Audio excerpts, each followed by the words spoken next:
Olá, de volta, Paulo Roberto, canal Minha Opinião, canal de Direito e Patriota Serviço do Brasil. Vídeo bem curtinho. Esse eu vou deixar somente um vídeo que uma deputada que todo mundo já conhece, tem sido notícia no Brasil inteiro. Fiz um vídeo há um tempo atrás e hoje ela é contra, né? Voto impresso auditável. Fiz um vídeo bem curtinho que eu recebi hoje e claramente é ela mesmo falando, então tá na internet aí, o pessoal pode pesquisar à vontade que vai achar. Eu vou deixar simplesmente o vídeo rodando e encerrar. Vai ser um vídeo muito curto. Um vídeo de mais ou menos uns 8 minutos que ela vai estar falando, 10 minutos total com esse aqui. E aí peço que você curta, compartilhe, comente o que você achou do que essa deputada vai falar, conhecida no Brasil inteiro, né? Não é nada de fake news, porque ela mesma que falou, ela se apresentou em programa, na rede social e declarou, ok? Então peço que você curta, compartilhe, se inscreva, ative o sininho das notificações para ter relevância. E aguardo você no próximo vídeo. Paulo Roberto, canal Minha Opinião. E se Deus quiser, nos encontraremos em mais um vídeo muito em breve. Fique com Deus e até a próxima. Eu estou sentindo uma treta! Do hacker que fraudou pelo menos 3 eleições no Brasil, incluindo uma eleição nacional. Eu vou repetir. Eu cheguei ao hacker, ao 01. Aliás, ele já foi considerado o hacker número 1 do mundo. Ao hacker que fraudou, segundo ele mesmo, o processo eleitoral no Brasil. E ele dá nomes e sobrenomes num relato que você vai ouvir daqui a pouco. De quem estaria por trás de tudo isso. De quem bancou a conta, claro que com o nosso dinheiro. Eu vou te dar alguns dados antes de colocar essa gravação no ar, que você vai ouvir. E você vai entender como é que funciona o processo. Antes de mais nada, eu já aviso aos desavisados que tais informações não estão só em minhas mãos. Claro, eu não sou idiota e nem vou me transformar em arquivo vivo. Tais informações, assim como aquelas que eu já havia passado para vocês, das negociatas dos 600 milhões, estão em mãos de outras pessoas mais capazes, mais protegidas do que eu no processo de investigação. Então, um aviso aos desavisados. Não adianta ameaçar, não adianta vir para cima, não adianta querer me transformar em arquivo, porque mais gente sabe. E aqui eu lanço um desafio às autoridades. Querem o nome completo? O sobrenome? Querem trazer para o país? Porque nesse momento ele não está no país. Nesse momento ele não está no país. Querem trazer para o país? Querem investigar? Ou querem que eu investigue? Assim que eleita deputada federal pelo estado de São Paulo. Uma CPI de verdade. Para botar gente de verdade na cadeia. Gente grande, peixe grande de verdade. Quem é o hacker que cometeu fraudes, tanto nas urnas quanto no processo de transmissão dos dados no servidor do TSE, segundo a fonte que você vai ouvir daqui a pouco? O hacker, considerado o número 1 do mundo, é um brasileiro que fez uma grande fortuna cometendo crimes contra o sistema financeiro, invadindo bancos e depois acabou migrando para esse negócio que é tão ou mais vantajoso que a invasão de milhões de contas bancárias, que foi o que ele já fez. Ele já foi preso, tem passagem pela polícia mais de uma vez. A prisão que levou esse hacker para a cadeia foi porque ele causou um desfalque milionário. Coloca milhão em cima de milhão. Dinheiro tirado de contas bancárias sem que ninguém percebesse. Um pouquinho de cada uma. Um pouquinho de cada uma. Até cometer um desfalque milionário. Milionário. Coloque aí vários prêmios de loteria de Mega Sena acumulados. Este homem, com estreitas ligações com governos antigos do Rio de Janeiro e do Rio Grande do Sul, com estreitas ligações com Dilma, Lula e com integrantes do STF, segundo a fonte que você vai ouvir, tinha portas abertas e muito, mas muito poder. O negócio desse homem, que eu repito, tem o nome e sobrenome, paradeiro da família, onde se hospedou nas últimas vezes, por onde passou, com quem conversou e quanto tinha dentro de uma mala de academia da marca Nike em dólares. Essas informações todas estão em minhas mãos. Esse homem que saiu lá da classe média e virou um grandíssimo de um milionário, que foi sequestrado muitas vezes, sequestrado por bandidos travestidos de policiais, não pelos policiais de verdade, policiais corruptos, alguns descobrindo parte dos esquemas, sequestravam e ele se liberava, pagando o resgate. Virou um alvo como a galinha dos ovos de ouro do crime. Esse homem tem 2 coberturas na Zona Oeste, aqui de São Paulo. Esse homem tem algumas empresas para lavar o dinheiro, para esquentar o dinheiro. E tradicionalmente, quando anda pelo Brasil, anda com uma mala de academia cheia de dólares.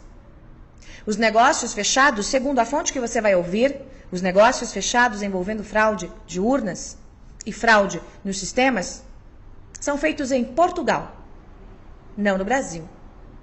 As negociatas todas, não só essas, tá? Não só essas, envolvendo a fraude no sistema de eleições, como outras negociatas envolvendo portos e outras tantas negociatas envolvendo o antigo governo federal, acontecem e, segundo ele, figuras do altíssimo escalão, do mais alto escalão do poder judiciário desse país, acontecem em Portugal. É um brasileiro que se esconde lá para fazer as negociatas. O número 1 do mundo. O homem que anda por hotéis de luxo em São Paulo e que tem um time de hackers. Não é só ele. Alguns integrantes deste bando, deste hacker 01 do mundo, alguns integrantes já não estão aqui para contar a história. Entre eles um jovem que foi executado no Rio de Janeiro, porque abriu a boca. Ele participou de um outro processo de fraude. Não o processo que eu vou detalhar para você agora. Ele participou de uma coisa chamada leilão de urnas, em que nos governos do Rio de Janeiro, quem pagava mais levava a eleição. No leilão de urnas. O hacker que abriu a boca não está mais aqui para contar a história. Um jovem foi morto. Executado. Arquivo queimado. Absolutamente queimado. Este hacker é um homem que fez muitos negócios com os governos Dilma e Lula. E que, no ano passado, encontrou com esta fonte que você vai ouvir aqui, também um hacker. Também um homem que entende de tecnologia. Também um homem que já fez negócios com o hacker número 1 do mundo, o fraudador de eleições. E nesse encontro, ele detalhou como eram as conversas com o alto escalão do poder político, com um ministro do Supremo, que também passou pelo TSE. Essas conversas fora do Brasil, repito, como eram essas conversas, como eram as negociações. E disse que estava bastante tenso, porque estava cansado de fazer tais fraudes. Mas que a encomenda já estava feita, agora para 2018. Você vai ouvir alguns detalhes da conversa, o nome da fonte, obviamente, será protegido. Por quê? Porque ele, a partir do nome, a partir do momento em que é revelado o nome, vira alvo. Vira alvo. Então, sob o juramento de resguardar o sigilo de fonte, eu vou colocar para você aqui a conversa com este hacker que me entregou quem é o hacker fraudador do sistema e como o sistema poderia ou poderá, a depender da nossa vigilância, ser fraudado. Através de uma coisa chamada alteração de rotina. Para você que não é do meio de TI, como eu não sou, e pedi para que me explicasse o que é alteração de rotina, é uma espécie de um programinha colocado no servidor do TSE, que pode fazer qualquer coisa, absolutamente qualquer coisa, desde que a porta seja aberta de dentro para fora, desde que alguém dentro da corte abra essa porta. O nome do hacker número 1 do mundo também será mantido aqui sob sigilo. Para as autoridades está disponível. Por quê? Porque também, a partir do momento em que o nome está exposto, ele torna-se um alvo. Eu vou colocar para você um trecho de uma longa conversa que eu tive em relação a esse assunto. Preste atenção nos detalhes que ele conta em relação ao processo, como a fraude pode ser feita, qual é a vulnerabilidade, o que o hacker que garante que fez a fraude fez, com quem ele conversou, qual seria o esquema para essa eleição. Preste bem atenção. E depois eu vou trazer para você quais são as possibilidades de nós nos protegermos nessa eleição, em que todo o povo de bem quer um presidente fora desses esquemas, inclusive desses de compra de urna, em que todos os bandidos, crápulas ligados às fraudes estão com o crime organizado e contra o Jair Messias Bolsonaro. Preste atenção no que diz o hacker que entregou o número 1 do mundo, segundo minha fonte, o fraudador do sistema eleitoral. Em 2017, tive uma reunião com essa pessoa para tratar de um assunto comercial, de uma venda de um empreendimento, procurando investidores, que ele fazia uma fraude bancária, que tinha sido preso em outro tempo, 2005, e depois conheceu, com o passar do tempo, ele conheceu um pessoal do PT, conheceu o pessoal do Lula, da Dilma, uma pessoa do STF, lá que é ministro. Isso são palavras dele, né? Isso que ele passou para mim. E nessa conversa, a gente marcou uma outra reunião para tratar desse negócio e ficou muito superficial, né? Assim, naquele primeiro, me despertou a curiosidade. Na segunda vez eu conversei com ele e aí que ele pegou e explicou como que funcionava. Que a fraude não era só nas urnas, né? Tinha aquela coisa do leilão, que era feito das urnas, que era na urna, isso era uma coisa que ficou no passado, que eles já faziam direto dentro do TSE, né? Dentro dos servidores onde que recebiam, onde eram descarregadas as informações das urnas. E era lá que eles faziam as manipulações dos dados. Através de um software, de um programa. Isso, através de uma rotina dentro do servidor. Então é isso, e que ele tinha um contato, né, frequente com esse senhor aí. E esses contatos eram feitos onde? Em Portugal, na Europa. Assim, onde que eles tratavam não só dos negócios, esse tipo de negócio, de outros negócios. Ele se tornou uma pessoa muito poderosa. Inclusive nessa reunião, né, ele estava com uma mala de dinheiro fazendo o câmbio, não sei o que ele fazia, mas ele tinha muito dinheiro ali. Dólar? Tinha uns 500 mil dólares, mais ou menos. Andando com a mala Isso, dentro do Brasil, dentro de um hotel, isso, tranquilamente. fazendo a troca de dinheiro. Fazendo mudança de posição. O que é a mudança de posição? Mudança de posição é quando a pessoa tem real e ela quer mandar dólar para fora, né? Ou o contrário, né? Tem dólar que quer inverter, né? Então, assim, o pessoal tem conta fora, China. Esse é um mercado que é comum aí entre doleiros, né? Então ele estava agindo como um doleiro, talvez naquele momento, e era uma coisa que ele fazia naturalmente. Você também é hacker. É possível fazer o que ele disse? Tecnicamente, você que conhece o sistema, é possível colocar um programa, um software dentro desse servidor do TSE e fazer a mudança de dados? Se você tiver acesso, alguém lá dentro, quem possa, né?